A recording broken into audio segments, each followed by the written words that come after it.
आणखी एक विचारायचं होतं की मगाशी तुम्ही AI बद्दल बोललात आणि सगळ्या कलाकारांनी थिएटरकडे वळावं, अर्थात तुम्ही गमतीत बोललात ते, पण तुम्ही नाटकाकडे वळताय, तुमचं नाटक येत आहे. एक आलं ना, एक आलं म्हणजे मी डिरेक्ट केलेलं आलं, अजून एक मी करतोय. मी ते विराजस कुलकर्णी मी ऍक्टिंग करतोय खूप दिवसांनी. Exactly, मला त्याबद्दलच विचारायचं होतं. तर ते मला खूप दिवसांपासून वाटत होतं. कारण कसं आहे की कॉन्टेम्पररीज ना माझे, मी सचिन खेडेकर, सुनील बर्वे, अतुल परचुरे, अजून ते राजाराम देशपांडे, आम्ही एकत्र डेब्यू केलेलं अफलातून नाटकात. पहिलं नाटक आमचं सगळ्यांचंच. तर आज मग असं ते थोडंसं वाटतं ना की सगळेच करतात, मग आपण एक नाटक करायला हरकत आहे. आणि म्हणजे मी काही ठरवून केलं नाही. मला भरतचा फोन आला एकदा आत्ताच एक 10 दिवसापूर्वी, सर एक नाटक करूया का आपण दोघं.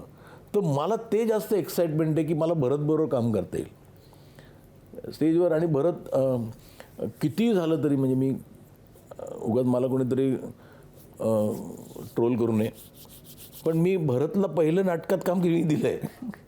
नाही तर उगाच ते सुरू होतं ना हल्ली. हो की मी पुन्हा सांगतो, मी काय त्याच्यावरती उपकार केले नाही. तो ॲक्टर चांगलाच होता, त्याच्यामुळे मलाच फायदा झाला. पण ऑल द बेस्टमध्ये भरतला पहिलं स्टेजवर म्हणजे मी भांडून त्याला सांगितलं भरत मला हवा आहे म्हणून, आणि त्यांनी तो गुणीत नट आहे तो. तर मला कोणीतरी बोलल्यावर मला असं वाटलं की चला करू.